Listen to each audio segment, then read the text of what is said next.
Well, hello and welcome to Voice of the Parrot. I'm your host, Shasta Ray, and I am joined in the studio tonight by the giant dog. I'm sure he'll start snoring pretty soon.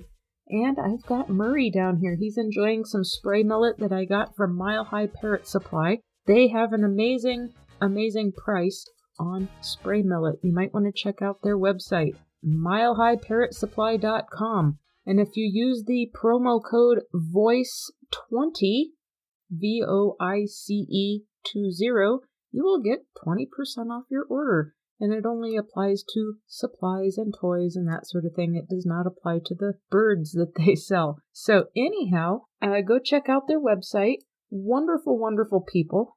And that's where I've started buying all my bird seed. They've got custom blends and all sorts of wonderful things. If there's something that they carry and you want it kind of tweaked a little bit or added this kind of seed or take that kind of seed out, just shoot them an email and you can find all their contact information on their website.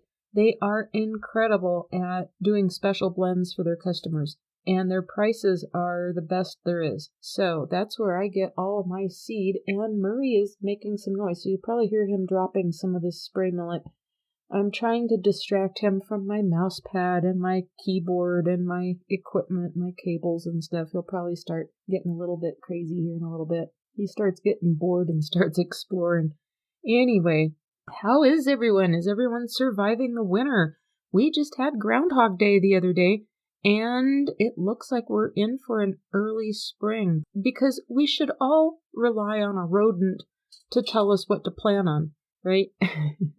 Anyway, according to Groundhog Day, we're going to be in for an early spring. And with that said, it looks like I'm going to be getting some snow here in a few days. It's been warm. Today was a wonderful warm day. I took a nice long walk with Giant Dog. He's doing a little bit better. He seems to be getting a little bit more energy back from his surgery, but it's slow going. And he is going to be turning 8 years old in a few days, so this is kind of a quasi-birthday episode for the giant dog, unofficially. But yeah, it's been a good week. Murray has been talking up a storm, and he has been impressing me with all kinds of fun things that he's been doing and behaviors that he's been engaging in. And ironically, I watched a video earlier today on YouTube on the same topic I plan to talk about today.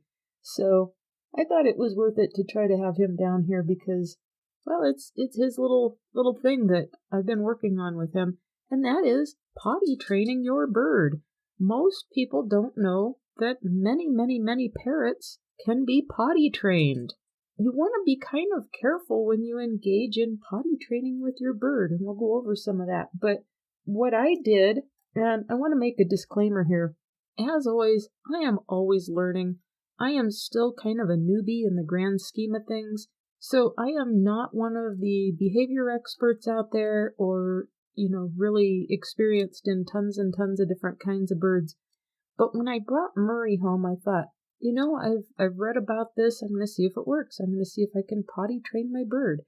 And he is absolutely potty trained to my liking. Now, what I have read, and interestingly enough, the example that I read was with lovebirds, because lovebirds are incredibly trainable and very, very, very smart little birds. We've all seen the videos of the lovebirds pushing a little miniature grocery cart and putting stuff in it and putting different pegs in the correct shaped holes and the hoops on the pegs and tricks and riding skateboards and all sorts of stuff. So those parrots in particular are very trainable if you know how to train them.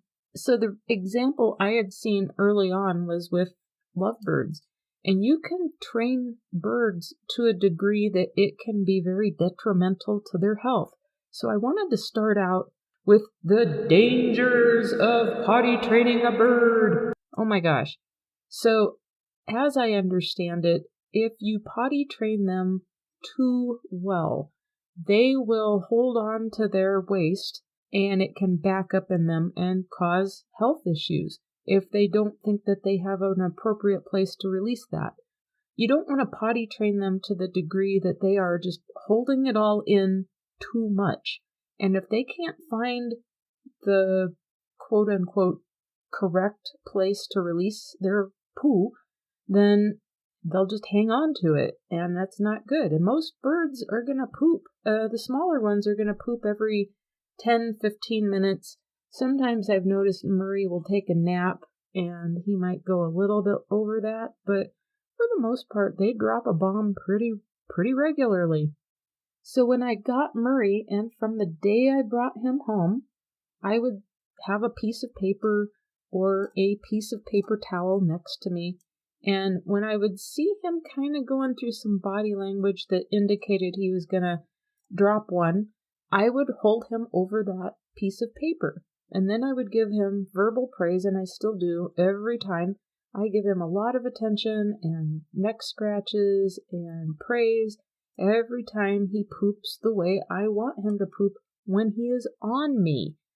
And I don't have him restricted to just one way of pooping. So if he's sitting with me at my work desk and I can tell he's starting to get a little antsy going on, I will hold him over a garbage can, and then he gets praise for that. If he's on my desk, and believe it or not, if he backs up and just kind of holds his butt over the edge of the desk and poops on the floor, I praise him for that, because he didn't poop in my workspace and he didn't poop on me.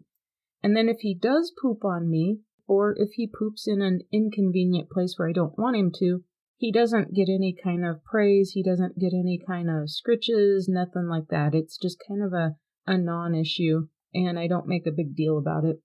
But he gets praise every time he does it in a fashion that I want. I will also do this before he gets out of his cage for the day.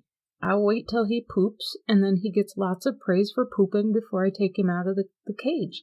If he is on the bird stand or a similar place, where he's on a perch, something like that, and he poops not on me, not on my personal space, he will get praise, and that way he has all kinds of options, so he doesn't have to feel intimidated or confused or anything like that. And that's been the theory that I've went on, and it seems to work really well. Now, he still does make mistakes every now and then, and usually when he makes a mistake, it's because I'm just not paying that close of attention to him, or he's been taking a nap on my shoulder, and he'll wake up and it'll just kind of happen, and it's no big deal. I have some little enzyme wipes that I buy, and they're kind of like the bird version of Clorox wipes, but they're an enzyme, and one side of them has little bumps on them, and they are wonderful for taking poop off of surfaces of all sorts. And I think they're actually originally made to help you clean cages and stuff like that. I don't really use them for that so much. He might poop on the podcast here. Let's see if we can. You go pee-pee. He has a word, and he knows his word. And his particular body language is he does a stretch, he scratches his head, he sticks one leg way out, and he does this crazy little stretch, and then he'll hunker down and he'll let loose. So I can always kind of tell the body language he's going through right before he lets loose on his poop. And we have our little system, and then I just praise him for it, and he knows that he did a good thing. And basically what I've communicated to him is, as long as you're not on me or on my belongings, go ahead and do your birdie thing. Now, the wrong way, as I understand it, would be to reward your bird with treats and reinforce them with treats, because it locks the behavior in a lot harder. And if they mistake what you're trying to teach them, where they only have one option to poop, like maybe you hold them over something all the time, but you're in a different surroundings and they don't have that situation to gravitate to, they will hold it in because they can't find an option. And that's where the reference of the lovebirds come in, because they are so trainable and they are so smart. So what you want to do is give them the okay to be themselves and be a bird. And sometimes bird poop is just going to happen where you don't want it to happen. Another option you can have is to maybe teach them to play in certain areas and just don't allow them to play in other areas where you don't want them messing things up. And that would be like on your computer keyboard or on your equipment or something. You don't want them playing in places where they're going to be a bird. And then the third option is if this is a major, major, major issue for you and you just cannot deal with bird poop, bird may not be the best buddy for you, especially if you're someone that's like, well, they poop, so I'm going to just keep it in the cage all the time. That's not fair to the bird. Let them out, let them be part of your life, and live in harmony with them. Let them be themselves. But they are absolutely potty trainable, and you can play with that. But here again, what I've done is I've turned sheets of computer paper into potty pads. And so when we're just chilling and watching TV together and I see he's starting to go through his little behaviors that he tends to do right before he needs to go, then I hold him over a piece of paper. And I would say that technique, when we're just hanging out and we're being buddies, he is probably about 95% accurate on his potty training. He knows I don't want him to do it on me, and he knows that he gets lots of praise and attention when he lets me just move him a few inches over a piece of paper. He will actually look down to see what's underneath of him. He knows that being held over a garbage can or over a piece of paper or over a piece of paper towel, anything of that sort, is usually pretty okay. Plus, I use the word that I use for my dog, which is pee-pee, which people may not use for their birds, but he knows the word pee-pee and he knows what it means. So there are all kinds of ways that you can approach this in a healthy manner that's very effective and creates a good balance with that. So you want to avoid the overtraining of the behavior and just give them options, but then kind of let them know what is and isn't acceptable. And they're very, very, very intelligent, so they do learn. And I think the other key to success with that is just simply knowing your bird's body language, spending time with it, getting to know each other really well, and then you can kind of anticipate it. You're going to start kind of getting that whole timing thing in your head without even looking at a clock or anything. It's like, yeah, it's probably about time. Sometimes when I know that it's probably been about the 15-minute mark, I just give him the option to potty. And he goes pee-pee in the garbage can or on a piece of paper or wherever we are or whatever we're doing. Here again, he'll look down and see what's underneath of him sometimes. So he is getting fairly trained, but the worst that I do is just kind of ignore it when he poops on me or in a spot that's inconvenient. I just clean it up. I don't make a big deal about it. But then when he does it the right way, he just gets tons of attention and tons of praise. And he is just an attention addict. He loves attention. He loves praise. He loves scratches on his neck. He loves his beak rubbed, everything. He's just a little crazy man in that sense. So it's been a really fun journey, and I probably had him in the habit of this within the first month or so that I had him. So he was very young. I brought him home at 6 weeks. So they can learn very quickly, and you just reinforce it. And then anything you want your bird to stay in practice doing or in training, of course you want to make that habit with yourself, and just don't get lazy and think, well, I taught him once or I taught her once, they should be done with it. It's an ongoing interaction, and it's an ongoing journey, if you will. It's part of the relationship you're going to have with your bird. Just get to know each other. And Murray absolutely gives me signals when he has to potty. If he's sitting on my shoulder and he's just hanging out with me, a lot of times when he feels that urge to go, he'll start making his way down my arm to sit on my finger. And that's one way, hi Murray, that's one way that he lets me know that it's time to hold him over something. And I've been known to not even use a piece of paper or the garbage can. Much like I said on my desk, sometimes I'll just hold him over the floor, and I've got laminate flooring, and sometimes it just happens to land on the floor, because I still think that that's a little bit better than landing on my shirt. So I always have some wipes nearby, and I always have something on hand where I can clean it up immediately and I don't have that worry or that mess going on, and life is good. Now the budgies I have never worked with. I have never heard of anyone working with a budgie with potty training. I don't doubt that it's possible, but they're so little that they have a shorter intestinal tract and they tend to poop about every 10 minutes or so on the average. So they're going to be dropping bombs a lot more often, and it might be a little bit more challenging. But the one thing with budgies that I really like, and I would assume this holds true for some other small birds like finches, their poops are really, really, really, really tiny. They're just itty bitty, and therefore they are dried out and there's nothing to them in a matter of no time. So even if they poop on carpet or something like that, it just vacuums right up. It is not an issue.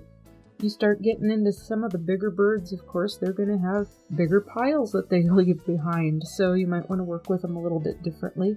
And do your homework. Don't just take my word on all of this. Like I said, I'm still learning myself. So the last thing I want to say is, here again, do your homework. Do a little research, get on Google, punch in some questions, and see what comes up, read some different articles, and go on YouTube. There are really good videos that have some good advice on this if you dig hard enough. And it's kind of fun. It's another little thing that you can work with your bird, and it will help them bond with you because you're communicating with them, and they're getting praise, and they're making you happy. And that's what they love to do. They love to interact, and they like to get you reacting to them and getting attention and all that good stuff that comes with being a bird. So that's what I really wanted to talk about this week. Murray has been so incredible and so smart and so intelligent with this. I tell people all the time my bird is potty trained, and their minds are blown. Even people that have heard of some of the larger birds being able to be potty trained don't realize that cockatiels are part of that. And here again, lovebirds are smaller than cockatiels. So yeah, play around with that. I would imagine some of the smallest birds that you could probably do this with would be easily parrotlets, probably, because they're not quite the same as a budgie, and they are very, very trainable little birds. So play with your birds, have fun with them, and interact with them. See what you can teach them. See if you can make your life just a little bit easier when it comes to cleaning up after your bird by teaching it kind of some appropriate behaviors when it's just hanging out on you. You might save some of your wardrobe and save some of your clothes, or you never know. At least save on the laundry bill when you're washing them all the time, right? And nobody wants to go around and go to the store and realize that your bird messed down the back of your shirt and you didn't realize it. So it's a good thing to teach them. But just make sure that you do it right for their sake so that they stay healthy and they don't do something that could be dangerous to them or get them sick or have a problem that way. I think that's all I got for you this week, folks. I will be back next week. I don't know what we're going to talk about, but I'm sure it'll be a lot of fun and informative and help you bond with your bird just a little bit more. As always, have a great one. Go play with your birds, and I'll see you next time. Bye-bye.